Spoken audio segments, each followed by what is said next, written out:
아무래도 특별한 기술이나 경험 없이 시작하기에 프랜차이즈 창업이 진입 문턱이 낮은 건 사실입니다. 그런 프랜차이즈 창업도 요즘은 문 닫는 브랜드가 급증하고 있다고 해서요. 여기서 직접 현장의 목소리를 들어보고 구체적인 시장의 이슈들에 대해서 이야기를 나눠보도록 하겠습니다. 모두의 경제 시간, 불황탁의 창업 시리즈 두 번째 시간입니다. 지난주에 무인 창업의 현실과 올바른 정보들에 대해서 살펴봤죠. 이 무인 점포도 개별 창업보다는 프랜차이즈 형태로 창업하는 경우가 더 많다고 합니다. 네, 아무래도 특별한 기술이나 경험 없이 시작하기에 프랜차이즈 창업이 진입 문턱이 낮은 건 사실입니다. 제대로 된 프랜차이즈 브랜드만 잘 선택하면 사업성과 수익성에 대해서 어느 정도 보장이 돼 있다고 생각하기 쉽거든요. 맞습니다. 근데 문제는 그런 프랜차이즈 창업도 요즘은 문 닫는 브랜드가 급증하고 있다고 해서요. 자, 오늘도 창업통TV의 김상훈 대표님 모셨습니다.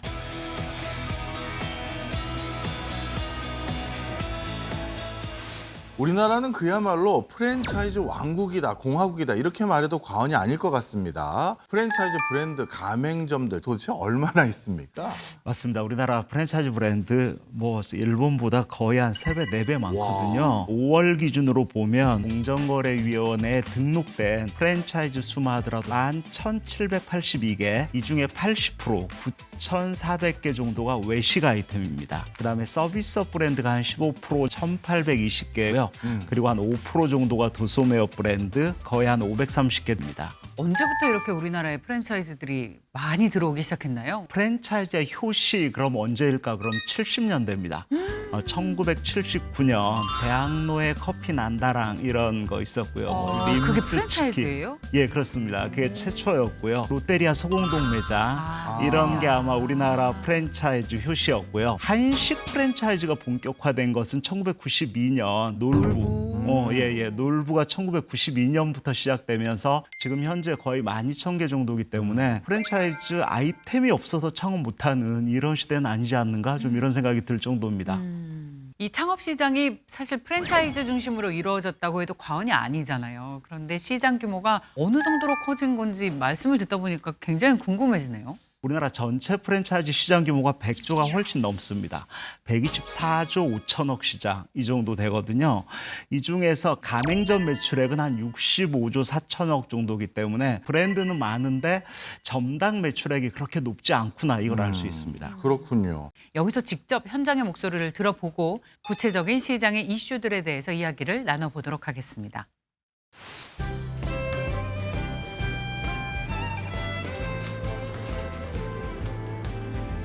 그러니까 2008년도에 시작을 했거든요. 16년 정도 됐습니다. 어떻게 보면 장수 매장이죠. 원래는 이제 건설업을 종사했어요. 건설업이에요. 건설회사 종사한 사람 이거하고 좀 생뚱맞잖아요. 사실은 빵 같은 경우는 내가 직접 구우는 게 아니고 기사를 본사에서 이제 제공을 해주고 매장에서 관리만 하면 돼요. 사실은. 그렇기 때문에 훨씬 수월하죠. 그런 부분이. 개인 빵집 같은 경우는 아침부터 반죽을 해야 되잖아요, 이게. 근데 모든 반죽이 다 돼서 오거든요. 그렇기 때문에 훨씬 작업 효율성이 높은 거죠. 우리 프랜차이즈 같은 경우는 매장에서 거의 90% 이상을 빵을 생산해냅니다. 다른 프랜차이즈 같은 경우는 이제 공장에서 완성된 완제빵 갖다가 판매를 많이 하는데 저희 프랜차이즈는 매장에서 대부분 다 굽는 빵이에요, 아침부터. 그래서 아침에 지나가시는 분들은 고소한 빵 냄새 때문에 들어온다 그러는데 빵집 같은 경우는 이제 성수기, 비수기로 나눠지거든요. 아무튼 여름철은 비수기예요. 선선하고 날씨가 춥고 이래야만이 이제 그때가 성수기고 그리고 어때 계절에 대한 영향을 상당히 많이 받는 편이에요. 이게 비가 오고 눈이 오고 그때는 며칠 확 줄어요. 이게 그런 부분인데 저희 매장 같은 경우는 거의 뭐 꾸준합니다. 현재.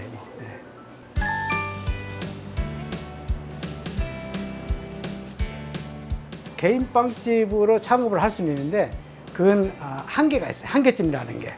프랜차이즈 같은 경우는 엄청난 금액을 투자하면서 신제품을 계속 개발해내거든요. 일부 한정돼서 어느 품목은 그래도 잘 팔리고 소비자가 인기가 좋고 다 잘 팔린다고 볼 수는 없어요, 이게.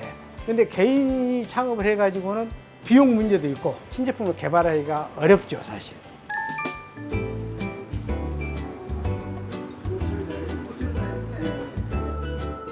쉽게 생각할 게 아니고 항상 공부를 해야 돼요.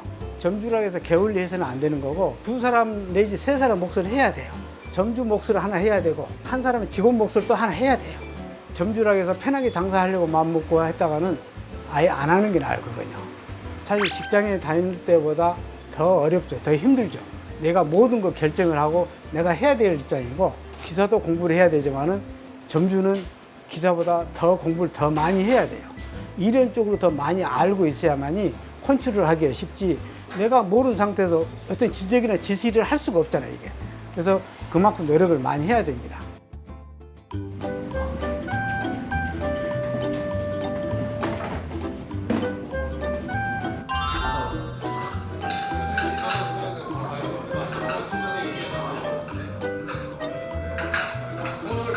이전에 술집을 했었는데요. 팬데믹 이후에 술 문화도 많이 바뀌었고 체력적인 문제, 매출적인 문제, 한계를 좀 느껴서 한식 쪽을 찾아보게 됐습니다.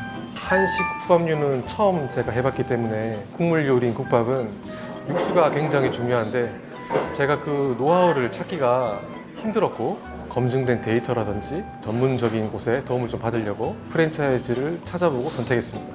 주방에 대한 시스템이 제가 생각했던 것보다 훨씬 더 디테일했었고 고기를 끓이고 자르고 하는 그 과정들이 아마 개인으로 하기에는 조금 힘들지 않았을까? 도움을 받길 잘했다고 생각해요. 쿠폰 나왔습니다.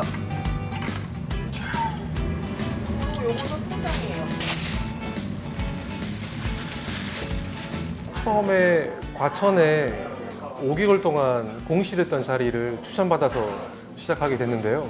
예상과 다르게 잘 되어서 이거는 웬만한 자리에서는 해도 되겠다라는 자신감이 생겼고 두 번째 매장을 근처인 인덕원에서 빨리 하게 됐어요. 요즘 고물가 시대에 모든 외식비가 올랐음에도 불구하고 굉장히 이제 저가 그리고 이제 박리담에 그렇게 팔면 이제 많이 팔수록 힘들 텐데 주방 시스템이라든지 그리고 조리 과정들이 단순하기 때문에 좀 편하게 고매출이 이루어지고 운영도 좀 편한 것 같아요. 제가 개인 매장도 해봤고 프랜차이즈도 과거에 해봤는데 저는 무조건 먹어보고 또 주방이 어떻게 이루어지는지도 한번 실제로 일이 어떻게 되는지를 보고 난 뒤에 결정하시는 게 제일 좋다고 생각하고요. 요즘은 개인 창업으로 살아남기가 힘든 시대라고 생각해요. 체계적인 마케팅과 시스템이 제대로 되지 않으면 안 되기 때문에 저는 프랜차이즈를 추천합니다. 특히 프랜차이즈 브랜드 중에 외식업이 80%를 차지한다고 맞습니다. 하셨잖아요, 우리나라에. 왜 외식업 비중이 유난히 이렇게 높은 거예요? 2000년부터 우리나라가 전자상거래 시장이 본격화됐죠. 예. 네. 지금 포탈의 스마트 스토어 상인만 해도 40만 명이고요. 그러다 보니까 그나마 오프라인 음식점이 로드샵에서 이렇게 많아지는 게 아닌가라는 생각이 듭니다. 그렇군요. 예. 대표님께서 주목하시는 프랜차이즈 아이템 중에 새로운 거, 이거는 뜰 것 같다. 뭐가 있어요? 방송에서 어떤 아이템이 뜬다 그러면 뜨지 않을 수 있습니다. 예, 이거 맞아요. 예, 누구나 다 따라하게 되는 맞습니다. 거니까. 예. 그럼에도 불구하고 요즘 좀 아이템 쪽으로 주목할 수밖에 없는 걸 굳이 찾자면 코로나 시대에 혼밥, 혼술 아이템 되게 주목받았듯이 그런 아이템들 되게 중요하다는 생각이 들고요. 새로운 공간을 찾아서 프랜차이즈 아이템을 찾는 경우가 많아요. 예. 핵심 고객, 목표 고객이 남자인지 여자인지 아이들인지 어른인지 그들의 라이프 스타일을 어디를 공략해서 할 것인가. 그래서 요즘 사람들이 뭘 좋아하는지 복고 성향의 감성으로 치장한 이런 가게들이 요즘 신세대, MZ세대들에게는 그게 오히려 뉴트로 새로운 복고 형태로 자리매김하면서 구매 파워를 유지하는 것도 있기 때문에 경쟁이 치열하고 불황일수록 기회 요인도 계속 많아진다. 이렇게 이해하는 게 좀 맞을 것 같습니다. 그렇군요. 프랜차이즈를 한다고 했었을 때 본사에서 운영하는 직영점 숫자가 많은 게 좋습니까? 적은 게 좋습니까? 프랜차이즈 본사가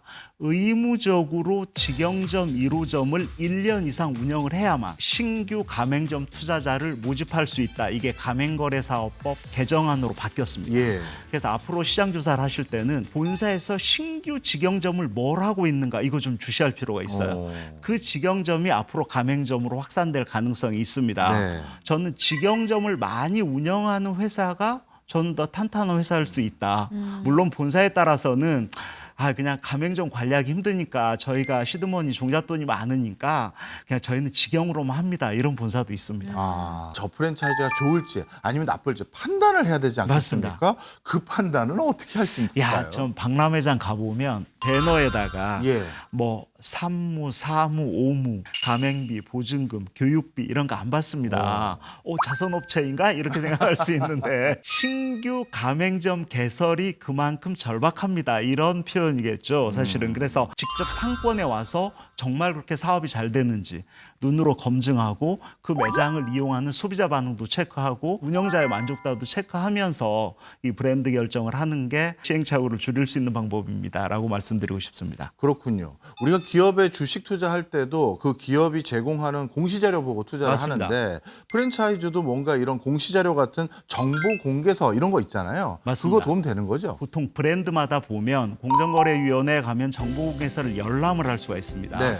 물론 브라인드 처리된 곳도 있습니다만 거기에 보면 재무 상태, 전체 자산이 얼마 정도 되고 부채가 어느 정도 되고 자본 잠식 상태는 안 된가 이런 거 좀 봐야 되겠죠. 예. 대표이사의 이력도 좀 보실 필요가 있습니다. 그러니까 해당 대표이사가 누구고 지금 이 본사에서 브랜드를 하나 하는지 아니면 한 10개 운영하고 있는지 예. 개별 브랜드의 성과가 어떤지 이거 좀 보실 필요 있고요.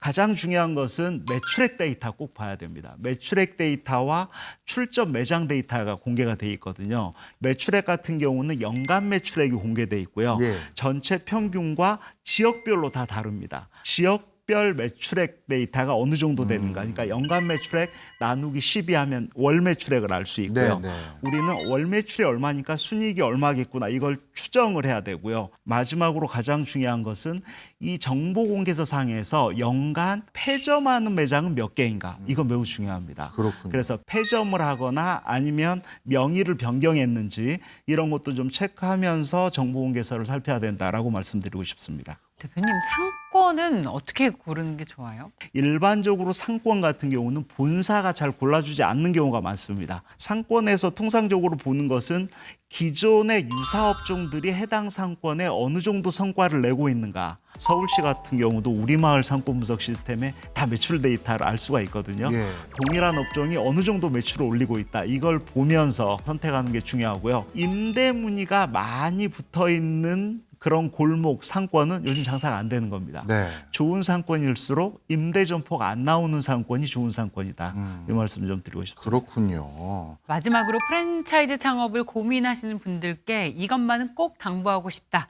말씀하고 싶으신 게 있을까요? 사실은 우리나라 프랜차이즈 시장이 그렇게 녹록하지 않습니다. 정말 매의 눈으로 살펴야 될 게 생각보다 많습니다. 해당 브랜드를 운영하고 있는 가맹점주의 목소리를 발품파라서 좀 들어야 됩니다. 네. 프랜차이즈 업계 종사자 목소리, 그다음에 업계의 이런 전문가 목소리도 참 취합해서 이 브랜드를 시작하는 게 나을지 끝내는 게 나을지 어떻게 보면 프랜차이즈 시장에서도 시작과 끝을 어느 시점에서 결정하는가 이게 어떻게 보면 시행착오를 줄이는 이런 방법이 아닐까라는 생각이 듭니다. 네, 사실 요즘 자영업 정말 쉽지 않습니다. 올해 3월 말 기준으로 국내 자영업자 수가 336만 명에 해당된다고 하고요. 가계대출 규모도 1조 원을 넘어선 상황입니다. 네. 오늘 저희가 소개해드린 영상 꼼꼼히 확인해 주시고 그리고 창업해 주시길 바랍니다. 네, 프랜차이즈 창업의 A부터 Z까지 도움 말씀 주신 창업통TV 김상훈 대표였습니다. 고맙습니다. 감사합니다. 감사합니다.